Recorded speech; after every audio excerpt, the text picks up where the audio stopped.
Fala, torcida vascaína, Felipe Tiru de volta na área hoje para falar sobre os reforços do Vascão para o Campeonato Brasileiro. São 5 até aqui, né? O Igor Catatal e o Marcelo Alves. A gente já falou desses dois nesse vídeo aqui. Assistam aí caso não tenham assistido. Vai ter o link para o vídeo também no final desse vídeo aqui. E, além deles, Guilherme Parede, Carlinhos e Neto Borges. Vamos falar desses três últimos nesse vídeo agora. Mas antes de falar sobre eles individualmente, eu preciso pontuar uma coisa aqui, fazer um esclarecimento, que é a questão financeira do Vasco. Muita gente me pergunta sempre, né? Pô, quem você traria? Com quem você reforçaria o Vasco? Dentro das possibilidades do Vasco, é claro, sem viajar. E eu sempre costumo responder que dentro das possibilidades do Vasco, o certo era o Vasco não contratar ninguém. Porque o Vasco, as possibilidades do Vasco já não permitem que o Vasco não pague nem o salário do plantel que tem agora no time. Como é que você vai querer trazer mais jogadores se você já mal consegue pagar quem está no clube, né? Porque essa aqui é a verdade. A gente tem aí um acordo recente de pagamento de salário que eu vejo que está causando até uma certa confusão, que foi assim, uma solução até inteligente da diretoria, mas é um bem bolado ali, um aconchambrado que a diretoria resolveu, né? Fala-se assim, o Vasco acertou o mês de julho e, portanto, está em dia com os atletas. E o que aconteceu, na verdade? Vou explicar para caso vocês não estejam sabendo. O Vasco estava devendo ali uns 3, 4 meses para o elenco do Vasco, né? Virou para o elenco e falou assim, galera, não tem como a gente acertar esses 4 meses com vocês, tá complicado, até por causa da pandemia e tudo mais. Vamos fazer o seguinte, esses 4 meses que a gente está devendo para vocês, a gente vai dividir aí em, sei lá, 6, 12, não sei qual foi o número de vezes, sei lá, 10 vezes para facilitar. Vamos dividir aqui em 10 vezes, a gente vai pagar o que está devendo aí nos próximos 10 meses da seguinte maneira, a gente paga o salário, quando chegar a maio, a gente paga o salário de maio e paga mais 1/10 do que a gente está devendo. Quando chegar o salário de junho, a gente paga o salário de junho e mais 1/10 do que está devendo. E assim, no final desses 10 meses, a gente acerta com vocês. Combinado? Pode fazer assim? Pode. Então, vamos nessa. E assim tem sido feito. E o Vasco, desde então, acho que já está no 3º mês dessa negociação, tem cumprido com o que prometeu. O que é bom. Repito, não estou fazendo uma crítica não. Acho que foi uma solução inteligente que a diretoria do Vasco encontrou para solucionar esse problema, né? Porque, mal bem, você fez uma promessa, está cumprindo com a promessa, e aí os jogadores têm ali uma perspectiva de receber tudo no final de 10, 12 meses, não sei qual foi o tempo que eles combinaram. Então foi uma solução inteligente. Mas, na prática, o Vasco está devendo para esse pessoal ainda, né? Não dá para dizer que o Vasco está com as suas pendências quitadas com o elenco, porque não está.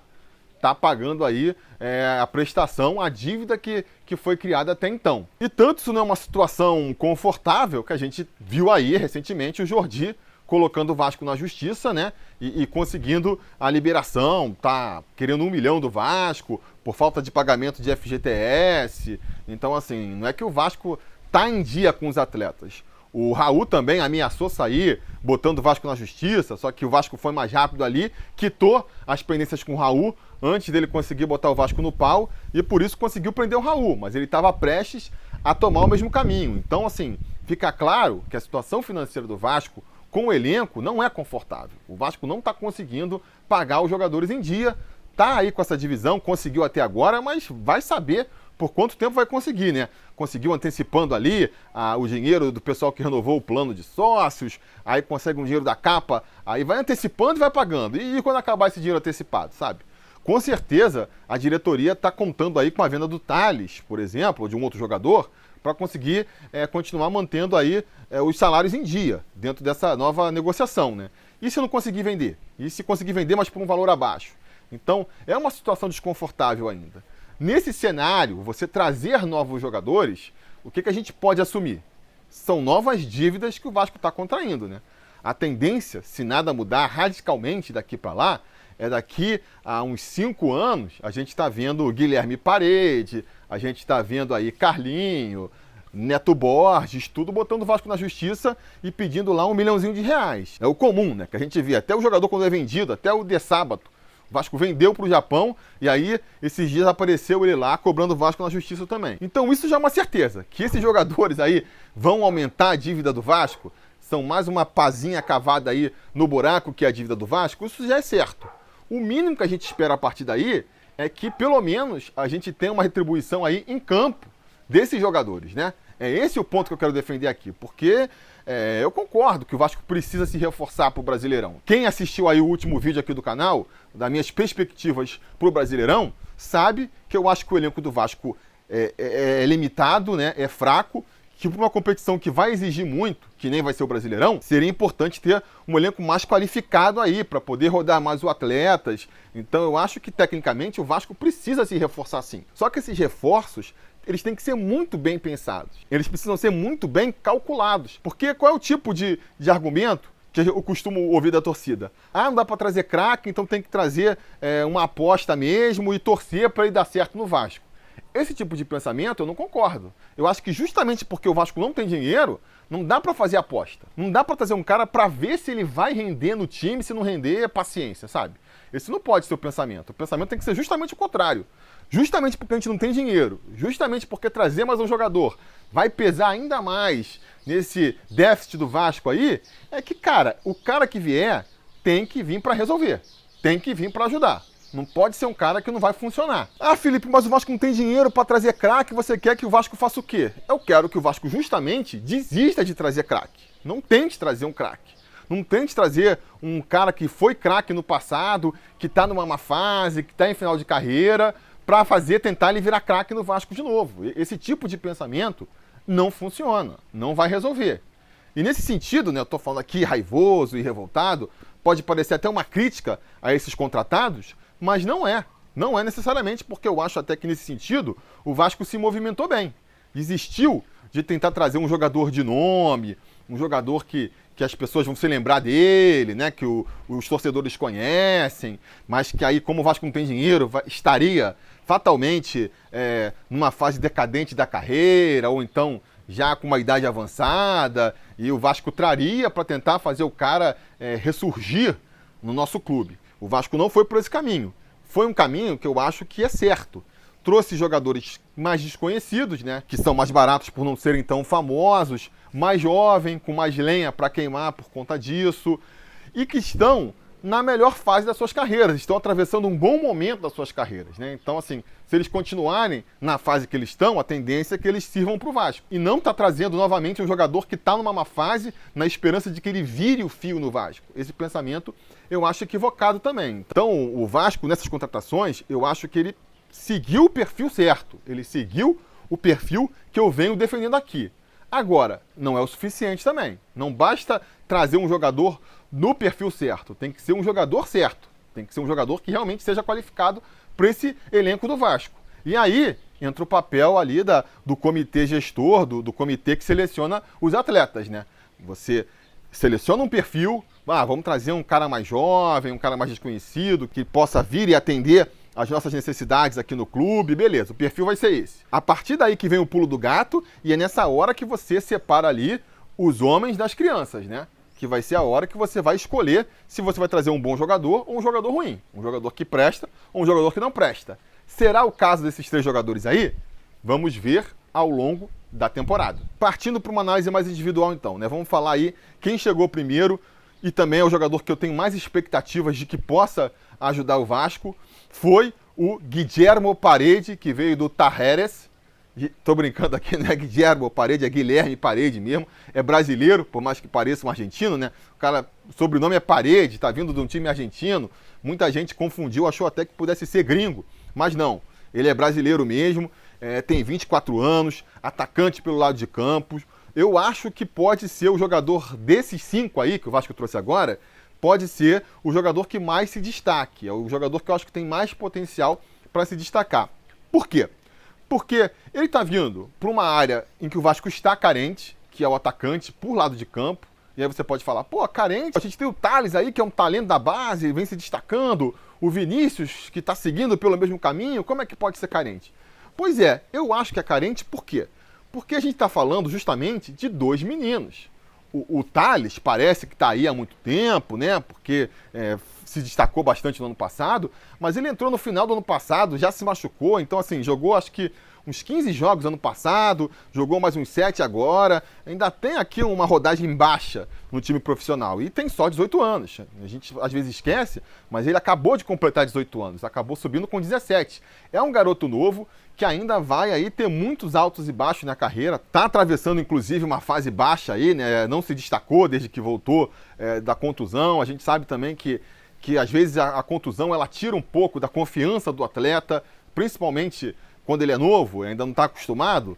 É normal às vezes ele perder a confiança, não jogar com aquela entrega de antes, ficar se segurando um pouco e isso atrapalhar o futebol do garoto, né? Fora que quando o jogador aparece, ele tem a primeira chance, a gente pode estar vendo isso com o Vinícius agora, né? Você dá a chance para um moleque no profissional. Ninguém conhece ele, ninguém dá muita bola para ele. Ah, vai lá, o lateral marca ele lá. E aí ele começa a se destacar, começa a chamar mais atenção. Aí os adversários, eles começam a ficar mais preocupados. Espera aí, o garoto é bom, então vamos aqui mudar um pouco a tática, bota ali uma sobra, bota 2 marcando. E a partir daí, o garoto tem mais dificuldade, aí o futebol dele tende a cair um pouco também, né? Até ele ganhar experiência para conseguir se virar nessa nova realidade. Então, estamos tratando de 2 garotos que tendem a flutuar na equipe e que, para sua reserva, tem mais 2 garotos. Quem vai ser o reserva do Vinícius e do Thales? Vai ser o Gabriel Peck pela direita? Vai ser o Lucas Santos pela esquerda? 2 garotos mais inexperientes ainda. Ou vai botar o Bruno César, que tem jogado às vezes ali caindo pela esquerda também. Eu não sei se é a melhor solução, né? O Bruno César não é um jogador veloz, não tem se mostrado veloz, jogando mais pelo meio, que dirá para fazer a ponta, para buscar a linha de fundo. Não sei se é o nome ideal, né? Ah, não, vai empurrar então o Benítez para jogar lá? De novo, não sei se é a melhor solução, né? Colocar o Benítez para jogar de ponta. Primeiro, você vai perder um homem de meio para botar ele para lá, né? E não sei se é a melhor posição. Então, assim, acho que precisava de um jogador com essas características para jogar por aí. Até porque, mais um detalhe, né? O Thales, ele tem tudo para ser vendido. A diretoria do Vasco conta com uma proposta por ele para ele ser vendido aí até para o Vasco terminar o ano no azul.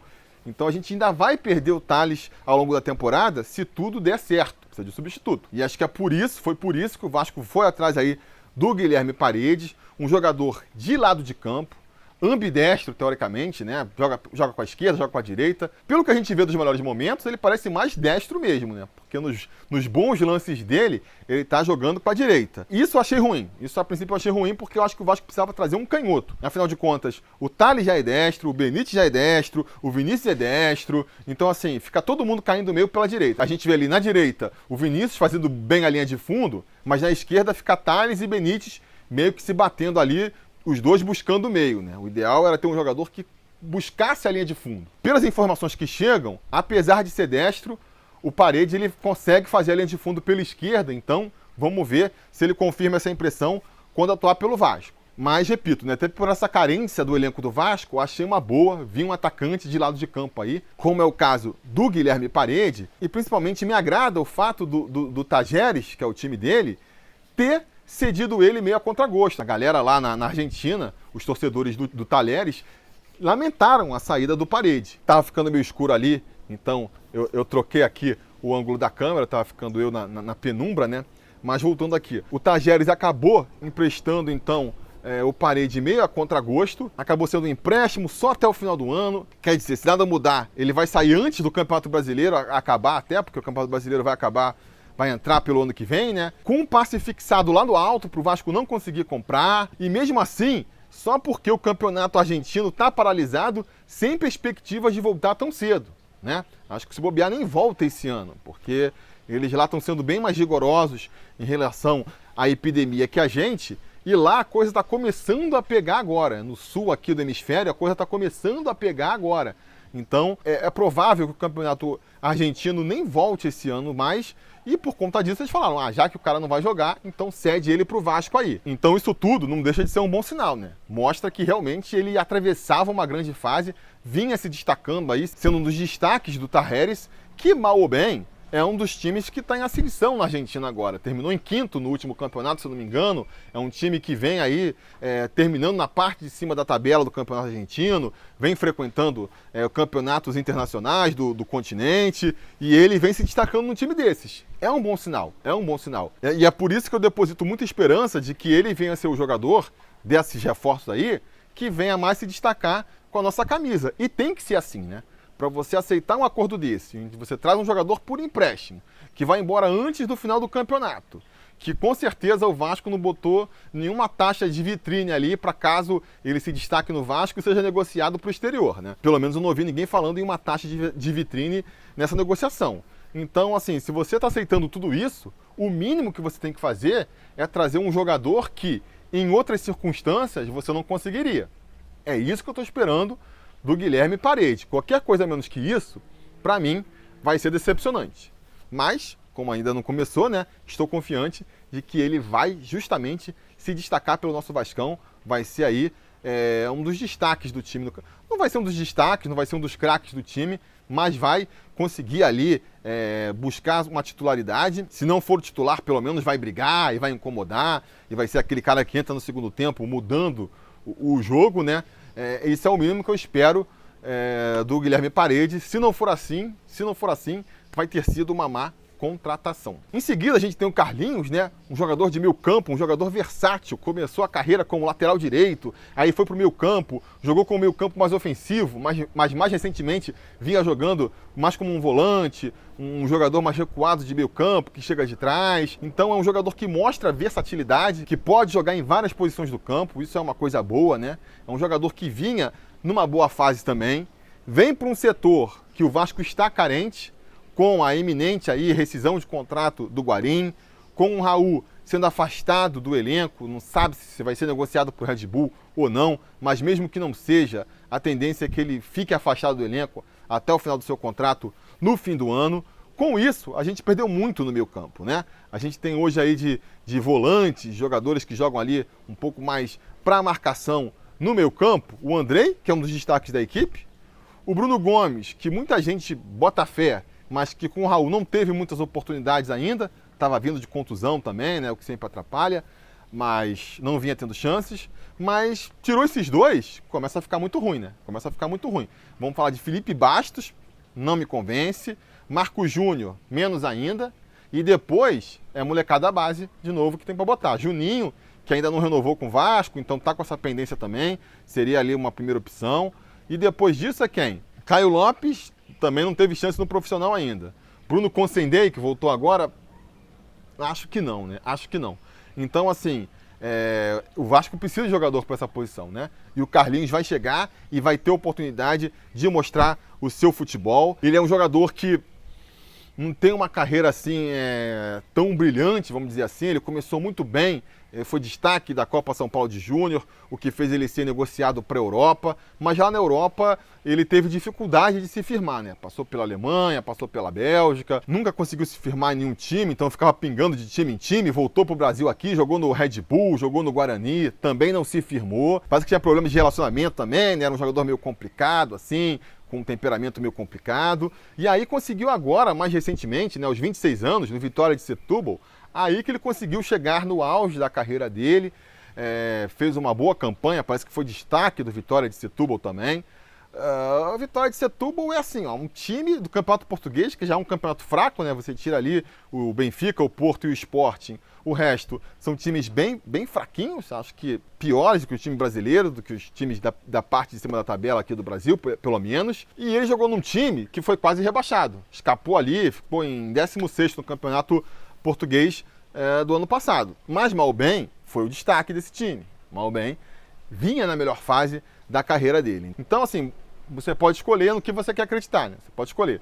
Se você quer acreditar que ele é um jogador realmente problemático e ruim, que não se firma em lugar nenhum, ou você pode acreditar que ele foi um jogador que teve dificuldade, até porque foi muito cedo para a Europa, às vezes não tem oportunidade dos treinadores, fica pulando de time em time, não consegue se firmar, e conseguiu só agora ter um pouco mais ali de espaço para apresentar seu futebol. Pode ter colocado a cabeça no lugar também, percebido que se continuasse do jeito que estava, não ia conseguir o espaço que imaginava no futebol, e que aí agora, finalmente, ele vai ter aí o despertar da sua carreira. E até por isso ele está vindo para o Vasco. Muita gente criticou aí o Vasco por ter assinado com ele por 2 anos e meio. Eu acho que é um contrato longo também para você fazer por uma aposta, um cara que ainda é uma aposta, mal bem, né? Mas eu acho que esse contrato longo pode se explicar por isso, né? Ele já falou que ele aceitou reduzir o salário para vir jogar no Vasco. Eu acho que talvez ele esteja procurando justamente essa estabilidade. Qual que foi o pensamento por trás do Carlinhos ali? Cara, eu vou abaixar um pouco o meu salário, mas eu vou fechar um contrato de 2 anos, então finalmente eu vou ter tempo e vou ter espaço, né? Porque tá faltando meio campista no elenco do Vasco, eu vou ter tempo e espaço para mostrar meu futebol e conseguir finalmente me destacar no futebol. Eu espero que esse seja o pensamento do Carlinhos e ele venha justamente aí com esse sangue nos olhos para conseguir mostrar seu espaço nesse meio. Se for por aí, ele pode realmente se destacar, né? Porque, como eu disse, espaço para oportunidades ele vai ter. Parece que é um jogador polivalente, pode jogar em várias posições, tem um bom chute, que é uma característica sempre louvável, né, no jogador de meio campo. Então, assim, se ele apresentar um mínimo de futebol, ele já vai acrescentar para o time, já vai ser um jogador ali que vai brigar pela titularidade, que é o que a gente pede desse tipo de contratação. E, finalmente, nós temos aí o Neto Borges, né, o último jogador da safra que está vindo, acho que nem foi anunciado oficialmente, mas tudo indica que vai, sim, fechar com o Vasco. Lateral esquerdo de 23 anos. Esse jogador, dos 3 aí que a gente está comentando hoje, é o que eu acho que é mais aposta mesmo. Esse cara vem para ser uma aposta. Por quê? É um jogador mais novo, apareceu aí jogando no Tubarão, lá em Santa Catarina, mas logo foi vendido para a Europa. E na Europa ele também passou de um time para outro, lá acho que foi para o time da Suécia, depois foi para o time da Bélgica, mas nunca teve muitas oportunidades. Jogou poucas partidas na Europa. Então, assim, a gente tem que acreditar que só de estar treinando, só de estar convivendo com outros jogadores, ele pegou um pouco ali daquela disciplina, daquela entrega, daquele profissionalismo europeu e está voltando um jogador agora melhor do que foi quando saiu, né? Fora a evolução natural que você vai ter entre um jogador de 20 anos e um de 23. Então, assim, é uma aposta que ele fez essa evolução natural, por mais que a gente não tenha muita comprovação disso. Porque ele em campo, repito, não jogou para mostrar que realmente é um destaque, né? Também vem para uma posição carente do Vasco, vai disputar ali com o Henrique pela lateral esquerda, né? Fora o Henrique, a gente tem só moleques com poucas oportunidades, o Alexandre Melo, que parece que nem vai renovar com o Vasco, está querendo forçar a saída para ir para Portugal, o Coutinho, o Riquelme, que nunca tiveram grandes chances no profissional. Ou seja, ele tem tudo para ser o reserva imediato do Henrique e a gente espera que brigue pela titularidade, né? Porque, que nem eu comentei no início do vídeo aqui, se não for para ser titular, amigo, não vale a pena. Aí não vale a pena contratar. Aí é melhor dar chance para a molecada da base. Eu temo que esse Neto Borges aí seja esse caso, sabe? Um garoto jovem, inexperiente, um pouco mais rodado do que a gente tem na base. Mas aí se é só um pouco mais rodado, e se você não tem nenhuma comprovação de que ele tecnicamente vai ser realmente nada excepcional, será que valeria a pena contratar? Eu já me pergunto. Então, meu saldo final é esse. Guilherme Parede aprova a contratação. Acho que vai ser um jogador que vai ajudar o Vasco, sim, nessa campanha. Carlinhos, também aprovo. Não tenho a mesma convicção que eu tenho com o Paredes, de que vai ajudar. Mas, pô, se ele tiver o mínimo de futebol e o mínimo de cabeça, ele consegue espaço nesse meio campo do Vasco aí. Tá fácil para ele. Então, vou aprovar também. E só vou desaprovar o Neto Borges, porque eu acho que, pelo que eu vi dele agora, é mais uma aposta do que uma certeza, e o Vasco não está com espaço para fazer aposta agora, né? Eu acho que não está com espaço. Lembrando que, para mim, qual que é a minha avaliação, né?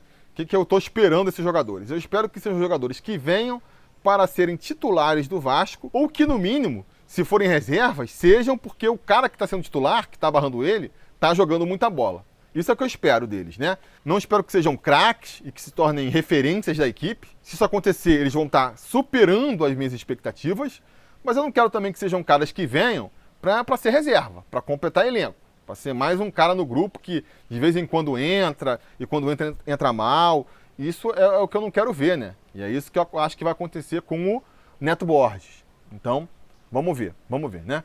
Espero que eles atinjam no mínimo a minha expectativa, né? Sejam jogadores que no mínimo todos sejam titulares e tragam uma diferença técnica para o time, que sejam no mínimo isso, né? Ou mais. Aí vai ser uma surpresa muito agradável para mim, se tornem aí referências do time nesse campeonato. Essa é a minha expectativa. Eu quero saber agora a expectativa de vocês. Diga nos comentários o que vocês estão esperando de Paredes, Carlinhos e Neto Borges. E não se esqueça também de curtir o vídeo e assinar o canal, que a gente vai voltar aí, o Campeonato Brasileiro está começando, então nós vamos ter aí pré-eleição do jogo contra o Sport, tem um pós-jogo depois, vai ter o Bolsa Vasco também. Eu quero falar ainda sobre a reforma do Estatuto, tenho que achar um tempo aqui para falar sobre a reforma do Estatuto, então tem muita coisa legal vindo aí. Se inscrevam, liguem suas notificações para serem avisados sempre que tiver vídeo novo aqui no canal, e a gente vai se falando.